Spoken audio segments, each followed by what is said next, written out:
Breaking news, the Federal Reserve of Cleveland, we are being told, has just wrapped up a virtual discussion on building a resilient workforce during the COVID-19 lockdowns. Fed Chair Jerome Powell was a part of it, along with Cleveland Fed President Loretta Mester. Both talked during this discussion with community representatives of the Youngstown, Ohio area. During his remarks, Powell said he is confident the economy would recover, but it would be a challenging road ahead. He did go on to say that the pandemic has exposed, quote, troubling inequalities which existed before the crisis, and we cannot gloss over disparities apparent in our society. What people also are desperate to know is, how long will the Fed keep the unprecedented stimulus spigots flowing that they had opened back in March when coronavirus hit America right between the eyes? Let's ask one of the top Fed insiders. Here in a Fox Business exclusive, we welcome Federal Reserve Vice Chair Richard Clarida. Welcome, Vice Chairman. We appreciate you being here. What is the sign that the Federal Reserve will be looking for that may signal that it's time to scale back the trillions in stimulus that it has spent? I know we're not there yet, but do you guys have some signposts you'll be looking for? I think it's important for your viewers to consider how we think. We have two goals assigned to us by the Congress: maximum employment, price stability. We're a long way away from both. We've taken very aggressive, proactive actions. There's more that we can do. I think there's more that we will do. So I think it's way premature to be talking about that. We're focused on providing the support the economy needs. It's taken a big hit. It was nobody's fault. We've asked people to step away from the economy. They're coming back. But there's more we can do, and we will. Okay, let's talk about what more you can do. And specifically, I'm very interested to know about the tools. The tools that the Federal Reserve has whipped out since mid-March have been pretty stunning. 11 different facilities in them. And, among them, you talked about buying high-grade investment bonds. These are investment-grade corporate bonds, mostly through ETFs. I'm thinking HYG and LQD. Those are the two ETFs, at least part of them. I was looking, Vice Chair Clarida, liquid LQD has this debt of a lot of financials, Goldman, Wells Fargo. It's even got some Apple bonds in there. But HYG has the debt of at least 3 bankrupt companies in it: Hertz, JCPenney, Neiman Marcus. I'm very interested to know, what was the genesis? Who came up with the idea to actually buy high-yield debt and at least below investment-grade debt? Well, as you said, Liz, correctly, we've launched or about to launch 11 new facilities. Our sole focus is sustaining the flow of credit to the economy. We have a corporate program in which we will be purchasing newly issued corporate bonds. And those bonds are either going to be investment grade or going to be the bonds of companies that were investment grade before the COVID shock. And that's really going to be the focus of that program. Also in the secondary market, it is true that we are buying some ETFs, both investment grade and high yield, but that's a relatively small part of the program. And again, the goal here is to support good market functioning to sustain the flow of credit in the economy. And we think it's working. This is uncharted territory for the Federal Reserve, and I want to get to that part where the Fed announced it would get in the business of buying the individual companies' corporate bonds that are eligible, of course. And I believe that would mean investment grade before March 22nd, when everything fell off a cliff. But it won't require certification. I'm very interested to know exactly what that means. Do you see any unintended consequences from doing something like that, buying the debt of companies, owning small pieces of bankrupt companies that could become insolvent? Well, let's be very clear. The program that we announced earlier this week would be focused on companies that were investment grade as of when the COVID crisis hit the economy. Again, there may be some fallen angels in that category that have been downgraded, but only after the crisis. So that will be the focus of that program. It'll essentially be a very broad index of corporate bonds issued across many sectors of the economy. And again, that is to support the flow of credit to the economy. And we think thus far it's having a positive effect. But you don't see any, as I say, unintended consequences or new bubbles that may be inflating here?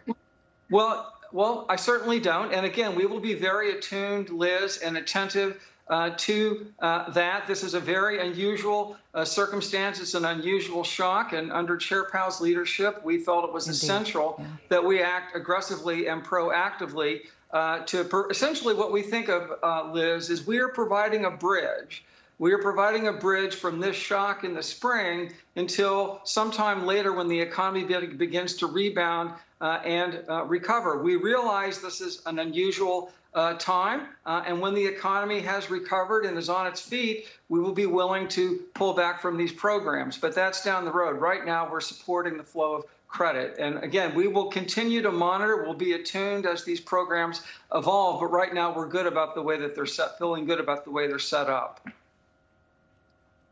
So I'm hearing you say, and when we're talking about the Fed's balance sheet, the chairman said in his testimony to the House on Wednesday that even after the crisis, the Fed balance sheet will not shift into runoff or drawdown stage, and that it'll remain at these high current levels, only to be reduced as a percentage of GDP, just as you said, when the economy begins to grow again. First, is there a limit on how large the Fed's balance sheet can grow? Is it, 8 trillion, 10 trillion? Is it unlimited? Well, first, be clear. In following the global financial crisis, the Fed was not selling assets, but as Treasury and mortgage-backed securities matured, at that point, the portfolio was shrinking. Also, as the economy grew, so there's certainly that example to look at. But in terms of the specific limit on our balance sheet, when we purchase Treasury securities or mortgage-backed securities, as Chair Powell has reminded folks, there is no limit. That's a decision that we make. In these new facilities that we've set up, those facilities do have limits to the extent that they require and do have a substantial investment from the Treasury, appropriated funds from the CARES Act. But importantly, a lot of those funds are still available to be invested. And so at least for the foreseeable future, I don't really see a limit as being a practical consideration. But ultimately, the size of these new credit facilities require an investment by the Treasury. But there are ample funds still there for that purpose. I want to get to interest rates. Chairman Powell, I found this so interesting. He said during the last meeting a week ago, Wednesday, we're not even thinking about raising rates. Regardless, we're at zero rates right now, 0 to 0.25%. The president, President Trump, has made no secret of the fact that he's a fan and wants to see negative rates. They have not worked in Japan and some other countries. But when questioned during the FOMC news conference about a week ago, Chairman Powell did answer one question about negative rates and said, I believe the quote was, "We're not thinking about negative rates right now." That wasn't a hard no. We parse everything. Would you give a hard no to negative rates? Well, Liz, this is what I'll say to your viewers. The committee had an in-depth discussion of this very topic in October of 2019. The minutes of that meeting were published in November of 2019, and the minutes indicated that all 17 participants, right now there are 17 folks around the table on the FOMC, all 17 participants expressed concerns about whether or not negative rates would be relevant or supportive of the U.S. Monetary policy. And I can tell you from my perspective, and I think most, if not all of my colleagues, our views on that have not changed since then. So I'll leave it at that. Okay, I want to get to GDP. The highest GDP has gotten since the financial crisis was the second quarter of 2014, about 5.5% under President Obama, and then under the President Trump administration currently, fourth quarter 2017, which was about 3.5%. He was able to hit that level around twice. We're stuck in this COVID situation. How tightly woven do you see the coronavirus threads within sort of this fabric of the U.S. economy? I mean, in other words, do you believe that until there's a vaccine, we won't attain growth that even matches the highs of the early 2010s? Well, I think that's a tough call. And of course, as I always say in these interviews, I am not an epidemiologist. Obviously, a vaccine would be a godsend, and I think we're all praying and hoping that we get a vaccine as soon as possible.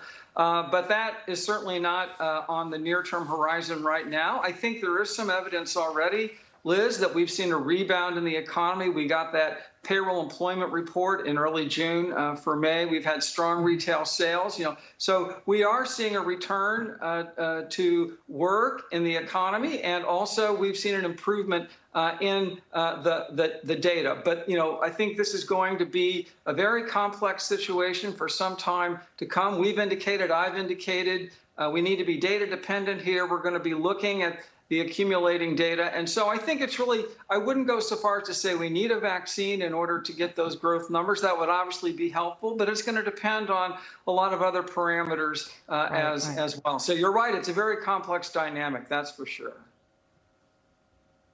Richard, a complex dynamic is we're about to hit a hard break. So I've got about 30 seconds for your response on this. Inflation, there isn't any. And we certainly have been stubbornly below the Fed's 2% target rate. When is it time for the Fed to officially lower that target rate? We just haven't seen anything close to 2%. Is that on the table? Well, Liz, I'll make some news for you here. We're not even thinking about lowering the target rate. Our target is 2%. We've been undertaking a framework review, and we said at the outset that our 2% objective is something that continues to be our essence of price stability. So we are not going to lower that inflation target, and I can say that right now. Richard Clarida, Vice Chair of the Federal Reserve, we are thrilled to have you, and thank you for joining us in your first on-camera interview since the coronavirus began. Thank you very much.